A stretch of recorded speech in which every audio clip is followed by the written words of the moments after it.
Hey everyone, let's take a look at the Praesidus A-11 Spec 2. So first things first, it's been a while, but we've got some big changes here. One is I've upgraded my audio. I have a nice little microphone that I've added onto my phone, so hopefully it sounds better. The second thing is this is the first time I'm reviewing a watch that was sent to me by the company. This Praesidus, they've reached out to me, and they're not the first company that has reached out, but they're the first company that I've already known about and was already looking at their watches. And when I saw that they were willing to send me one of these to give it a review, yeah, I jumped at the opportunity. Actually, they were going to give me the larger 38 millimeter version. I said, hey, you make a 32 millimeter version of that watch, right? Let me take a look at that. So first things first, what is this watch before we get into this company? This is an A-11. This is sometimes known as the watch that won the war. There were 3 manufacturers that made these in World War II. There are no military issue World War I watches. That's where they kind of first appeared. They're trench watches. They were kind of fashioned by individuals. But World War II, there was Waltham, Belgian, and Bulova. They made pretty much this watch, and it was standard issue for American troops. Now today we would consider a 36 millimeter watch kind of small for men. This watch is 32 millimeters. And it's changed over the years between 1940 and 45 and the later 40s. So there's a couple of different styles, but I'm pretty sure this is among the more original kinds. You see this really interesting railroad track on it, and you see this kind of fluting here. If you go and you look at vintage A11s, and you could find them, you'll see they come in a bunch of different forms, but this looks pretty spot on. Now, Elgin kind of still exists, but I don't know what they're doing. I don't know who owns that brand. Waltham, they're long gone. Bulova's still around, and they in fact did their own reissue of an A11. But I think they kind of dropped the ball on it. For some reason, they changed the colors. It looks kind of weird. So this company here is picking up where, Praesidus, is picking up where Bulova was not able to succeed, in my opinion. They sell pretty much nothing but military reissue watches. And most of them are some variation of an A11, but there's some other watches that they sell. They just came out with an A5, which is a vintage waterproof watch, the A2. Now, most of the watches are much bigger than this. They have a version that's fully automatic with a sapphire crystal. They have a version that's manual wind with the original acrylic, but those are a little costlier. This watch here, it is a quartz movement, as you could tell from the second hand, but it's an AmeriQuartz movement. Now, I don't know if you've ever tried to buy an American watch. You may have been a little despondent to find out that there's really no watches out there that say made in USA. There's a reason to that, and it has nothing to do with American manufacturing. It's just America has a really, really high bar for what it takes to say made in USA. Swiss made, on the other hand, is the opposite. It's kind of easy to get that on your die. I think the watch has to be 51%. So when it comes to buying a watch made in USA, this is about as American as that watch can be.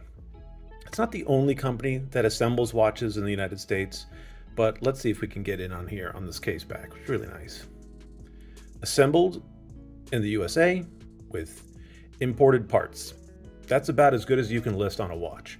The movement in here, made by AmeriQuartz, it's an American company, manufactured in the United States.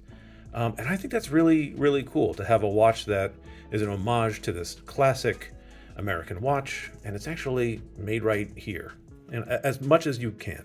I really like how this watch has this really nice bead blasted side. It feels really solid, and they polished the lugs right here.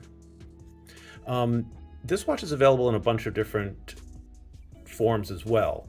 This is the Spec 2, that's the AmeriQuartz version. As a result of being quartz, it's a very affordable watch. It's $215.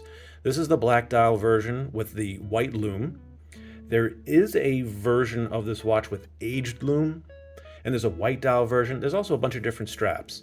This one is the nylon strap, which is pretty comfortable, but it's a little anachronistic. Nylon didn't exist or wasn't standard issue at the time. But you can get this with a canvas, you can get it on leather. There's a bunch of different variations, and they're all $215. I wanted the white lume just like this because, well, this is what this watch would have looked like going to war. If you were an American troop, this is kind of what you were wearing. A lot of people might be quick to say, hey, that watch looks tiny. And yeah, it does. If I were getting a watch to wear every day, I'd probably get the 38 millimeter version, but I just wanted to know what this is like. And I really admire that they did this. That's a bold choice to release a watch in its original size. I will say I've been wearing it all week. I do a lot of hiking, and when you're wearing this, once you've been wearing it for a while, it kind of disappears. You don't realize it's small. You know, even recently, I've been watching a lot of older movies, and you see gentlemen wearing watches about this size. It kind of was the norm. It's bigger than I thought it would be. I thought it would look like a lady's watch, where it's just like on a shoelace, but that's not the case at all. I think it just works. I think it fits. So it has a lot of history to it. I think the build quality is really nice. I think the price is right. So I'm pretty pleased. I'm really happy with what they did here. Yeah, I love that railroad track in there. Let me zoom in a bit on that dial. Yeah, really nice. Alrighty. I thought we'd take a look at the packaging for this while we're here. You saw me take this off before. The A-11 Spec 2, but it also says American Movement, assembled in the USA with imported parts, just like what it says on the back. But the box is actually pretty nice as well. It's a two-part piece. Came with this really interesting case in here with a really neat little tag. This I wasn't expecting. International warranty. Look at that. That warranty is on a dog tag. You saw there was a 2D barcode on the other side, or a QR code. I don't know if that's private to me or anything. And of course you got some paperwork in here. Tells you how to basically use a watch in case you've never used one before. But yeah, on the whole, I think this is a really interesting package, and I'm kind of impressed. Now, am I going to be wearing this 32 millimeter watch all the time?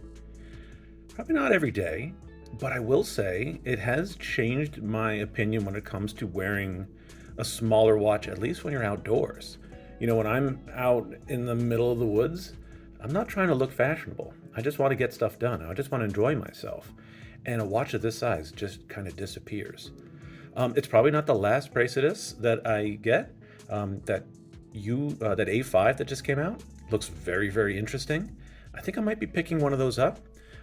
Getting maybe the manual wind, larger version, 38. They have 40 millimeter versions as well on some of their models. They have a lot of special editions. Yeah, so I would say if you like the idea of this brand and you want to know a little more about this watch, check them out.